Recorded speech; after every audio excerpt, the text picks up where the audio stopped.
Chapter 23-26, Above the Moon 1. The engines of the Dreamer began to ignite, their deafening roar reverberating like an earthquake over Tianhai City. Bai Li Changqing, flanked by a group of heavily armed Volt Shadow Troop members, saluted the warship from afar. They watched as the colossal vessel slowly lifted off, its ascent accelerating until it vanished from the planet's surface. Morana gripped the warship's edge with both hands. She could now sense a transparent energy shield forming around the vessel, completely isolating it from the outside world. It doesn't even need rocket propulsion to fly directly into space? Morana's eyes widened in utter astonishment. Such an immense warship was beyond comprehension for humanity's current scientific and technological capabilities. How could it possibly be propelled into space? This was the true power of a mechanical civilization that had pushed science and technology to their absolute limits, a civilization from generations before their own.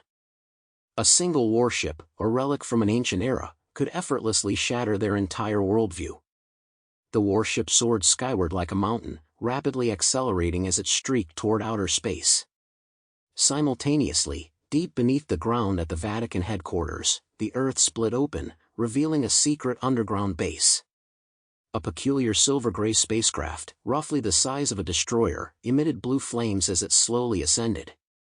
Its construction bore no resemblance to human technology, for this object itself was a relic from a bygone era. Vatican named it the Noah's Arkansas priest of commandments Corey Orion, the disciplinarian, and mourning sister Brittany Leibniz, the Knights Templar, led a contingent of Knights Templar as they stepped aboard the vessel. The Pope was absent from the departure. Instead, Cardinal Arnold Olive saw them off.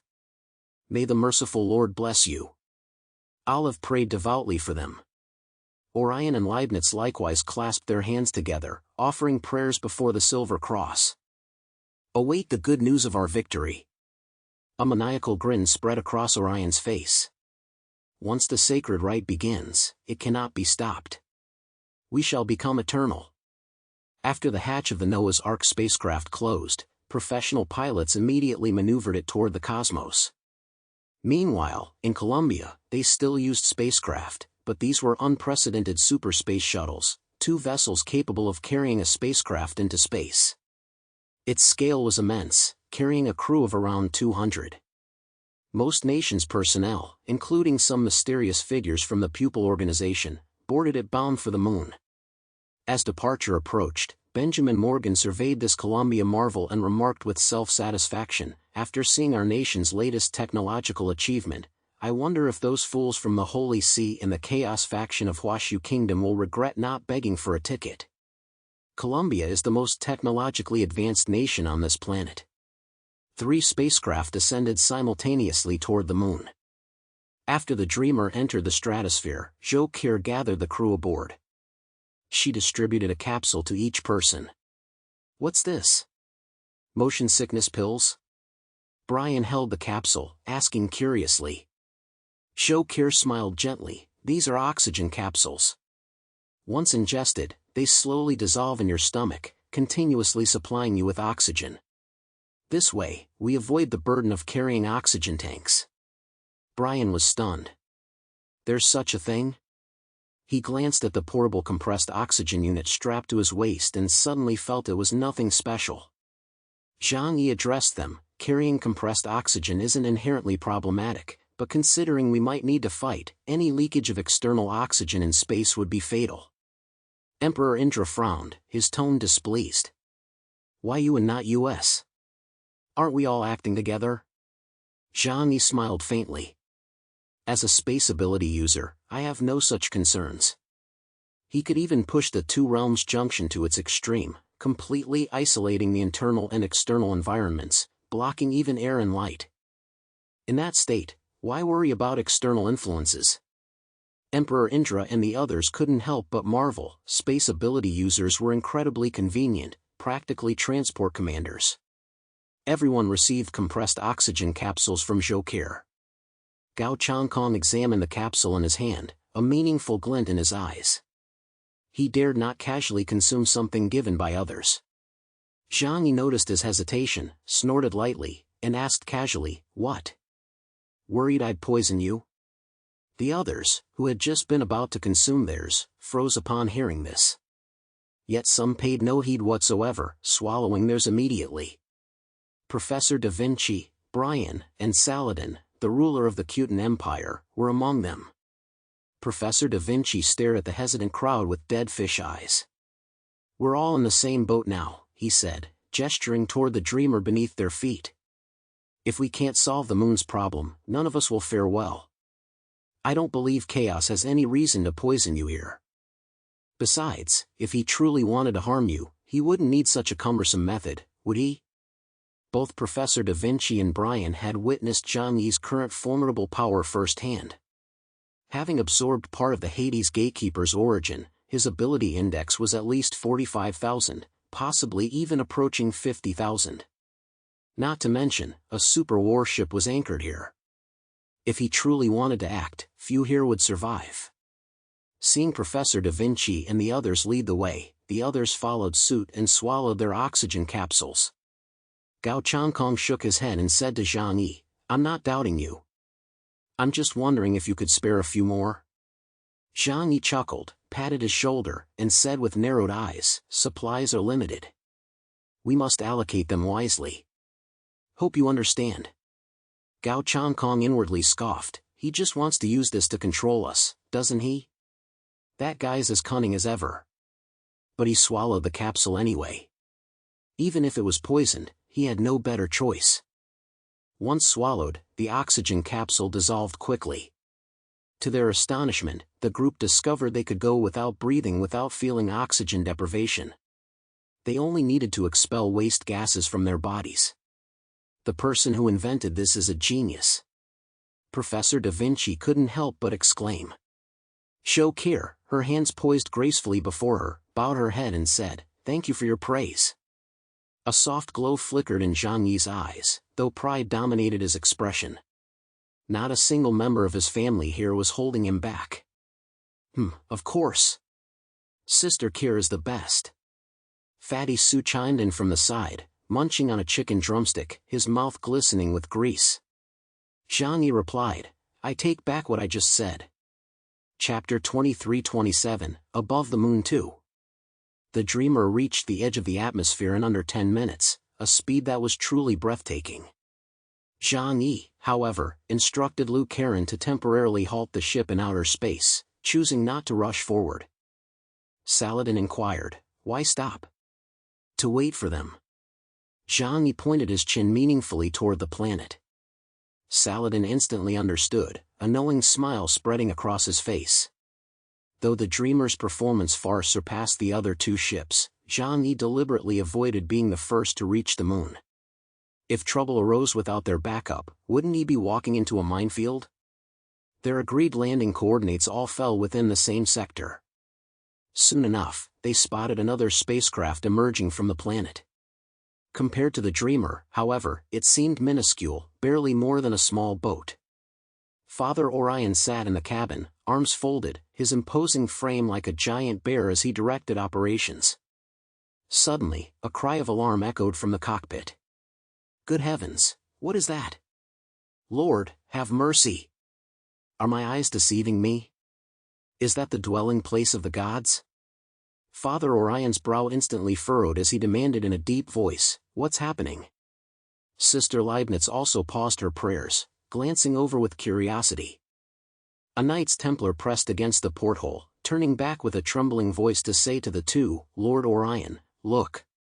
It's a miracle from the Lord." Orion rose with curiosity, stepping closer to look. His eyes instantly widened to the size of copper bells. Sister Leibniz covered her mouth, gasping in shock. "Is that a space battleship?" A super battleship over 2 kilometers long, towering like a mountain, hovered silently not far ahead and to their side. In the vast, desolate expanse of space, they seemed pitifully small as they passed by. What of Epsilon?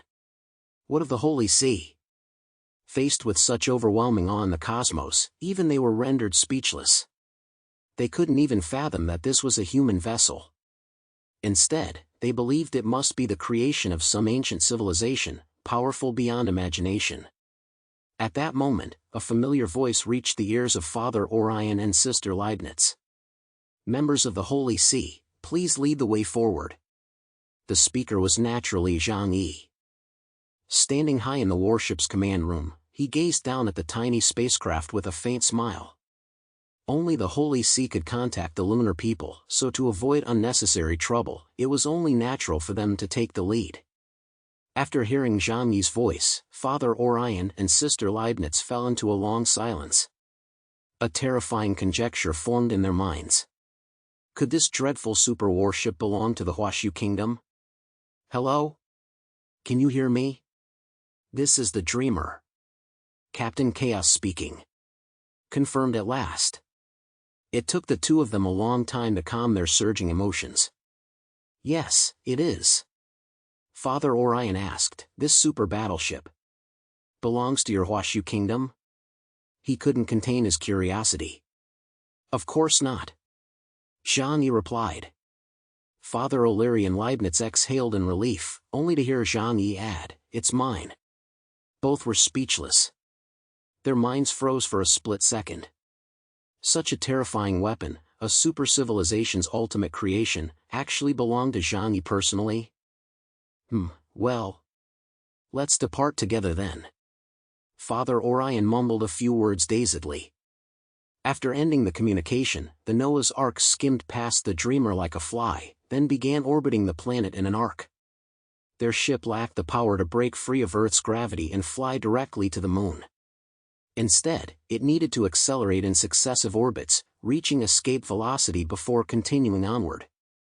Yet as they departed, they noticed the Dreamer hovering motionless in its original position. An operator voiced confusion. "Why are they staying put? Is their ship malfunctioning?" A hint of gloating flickered across some faces. At this altitude, if a malfunction occurred, even an Epsilon-level mutant would struggle to escape. Wouldn't they come begging for help then? But someone voiced a chilling possibility. Could it be they don't need to orbit? That their ship has enough power to break free of Earth's gravity directly? The words fell, plunging the entire ship into deathly silence. Some tried to counter, arguing that current planetary aerospace technology couldn't possibly achieve such a feat, but turning to glance at the terrifyingly massive Dreamer, those words died on their lips. Has the technological prowess of the Huashu Kingdom truly reached such terrifying heights? Father Orion frowned, a shadow gathering beneath his eyelids. It appears they acquired this technology from Fremon's mechanical civilization. A sense of awe stirred within him, mingled with envy and apprehension. Yet there was no time for reflection now, they must press onward toward the Moon. This profound shock, however, was etched deeply into the minds of the Holy See's followers. Witnesses to this spectacle were not confined to the spacecraft's crew. At the Vatican's Aerospace Command Center, countless personnel had also borne witness to this terrifying display. Huashu Kingdom. Chaos. Zhang Yi. Arnold Olive drew a sharp breath, instinctively tightening his grip on the cross pinned to his chest. Just how many secrets does this man still conceal? In the Wulwan Empire. Could it truly have been annihilated by them? That can't be possible. Olive also doubted the veracity of this news. According to their intelligence, none of Huashu Kingdom's top-tier warriors had perished in battle. If it were a nation-destroying conflict, even a powerful Huashu Kingdom would have suffered crippling losses. Everything had become a vast enigma, lingering in the minds of many within the Holy See. Olive addressed Orion across the distance, "Keep a close eye on Chaos. That man harbors more secrets than you can imagine. Moreover, he possesses the sacred relics of Michael. During this lunar mission, he must not interfere with our plans." The Noah's Ark drifted far away, while Zhang Yi and his companions remained waiting in place. For soon, Columbia's space shuttle arrived nearby, carrying the spacecraft. The same scene repeated itself. No human, upon first encountering a Sanyuan tribe super warship, could avoid being profoundly shaken and acutely aware of their own insignificance. When Zhang Yi's voice echoed in Morgan's ear, he doubted his own hearing. Frankly, he'd rather have encountered actual aliens than accept this super warship belonged to Zhang Yi. Chapter 23-28, Above the Moon 3. Of the 3 spacecraft, the occupants of 2 had been driven to the brink of despair by Zhang Yi. Morgan arrived full of vigor and ambition, only to fall into profound silence. Before coming, he had smugly fantasized that their technologically advanced team would thoroughly outshine Zhang Yi and the Holy See. Now, a resounding slap in the face. Zhang Yi waited for them to orbit the planet, accelerate, and then use the gravity slingshot effect to catapult themselves toward the Moon. Only then did he leisurely instruct Liu Karen to follow them across. Even in interstellar travel, spacecrafts differed vastly. Zhang Yi's Dreamer was massive, swift, and stable, maneuvering with remarkable agility to land precisely at designated points without deviation. For the other 2 ships, a smooth landing would be a matter of luck. After several hours of flight, the colossal satellite gradually grew larger before their eyes. But its front face wasn't their target, their destination lay on the Moon's far side. Devoid of atmosphere, only massive craters were visible, whether left by meteor impacts or wars waged by lunar inhabitants remained unknown. Approaching the Moon. All personnel, stand by. Zhang Yi's voice echoed in their ears. Facing an unknown location and alien life forms, he made no assumptions about their friendliness. His battle armor was already fully engaged. At this moment, Zhang Yi could unleash peak combat power exceeding 45,000 points of ability index. Even when deploying all his trump cards, he could now stand toe-to-toe with a powerhouse of the Hades Gatekeeper level without relying on Ling. As for Ling, she resided within Zhang Yi's dimensional space.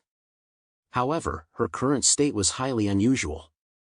After absorbing most of the Hades Gatekeeper's spiritual essence, Zhang Yi no longer knew what kind of existence she truly was.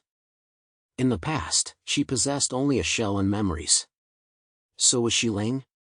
Or was she merely a robot that resembled Ling? But now that she possessed spiritual essence, had she become Ling?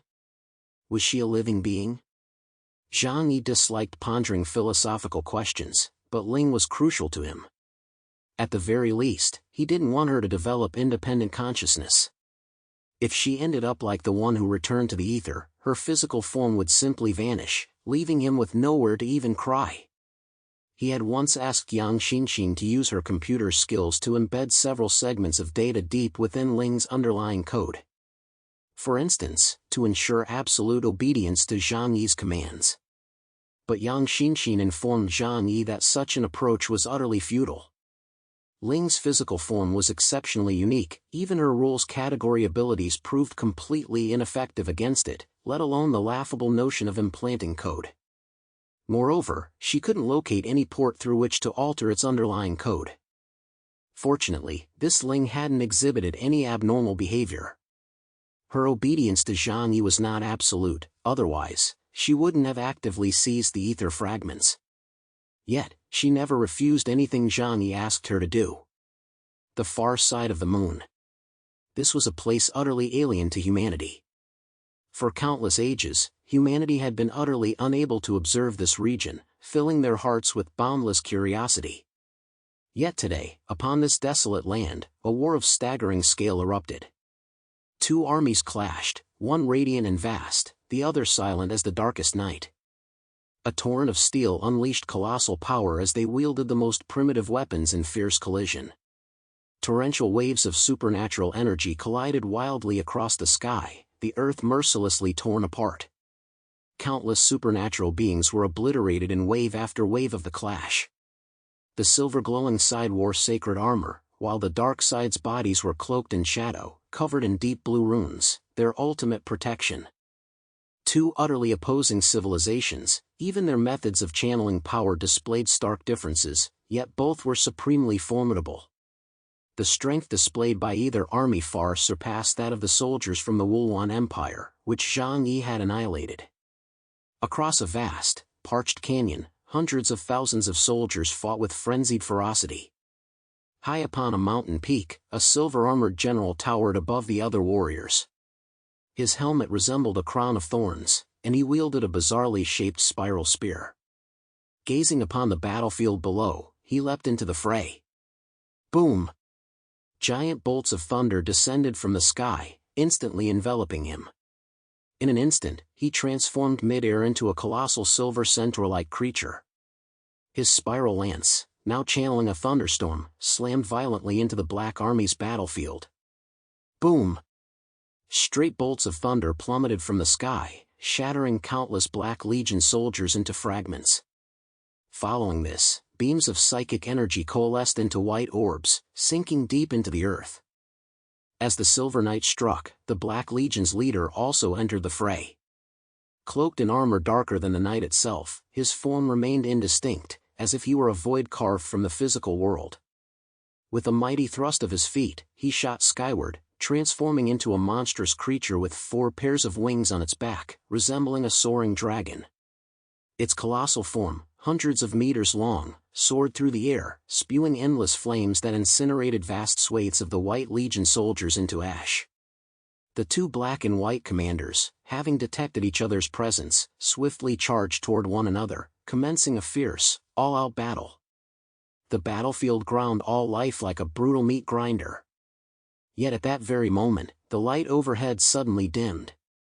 Rumble! Something colossal descended from the sky, its engine roared drowning out the clamor of battle. Warriors from both armies instinctively looked up. Then they witnessed an immense warship slowly descending from the heavens toward the battlefield. Even the 2 generals locked in combat paused their struggle out of apprehension. Rumble! The Dreamer had arrived at this battlefield. According to the predetermined coordinates, this location was indeed correct. But upon arrival, Zhang Yi and his companions were utterly dumbfounded. They witnessed the spectacle of 2 great races locked in combat. Even though they had long known of the Moon People's existence, seeing them with their own eyes was profoundly awe-inspiring. The sight of 2 distinct forces, one black, one white, engaged in battle sparked endless speculation. The Lunar People aren't a monolithic force. Could their internal conflict be the true cause of the Moon's fracture? Zhang Yi speculated aloud.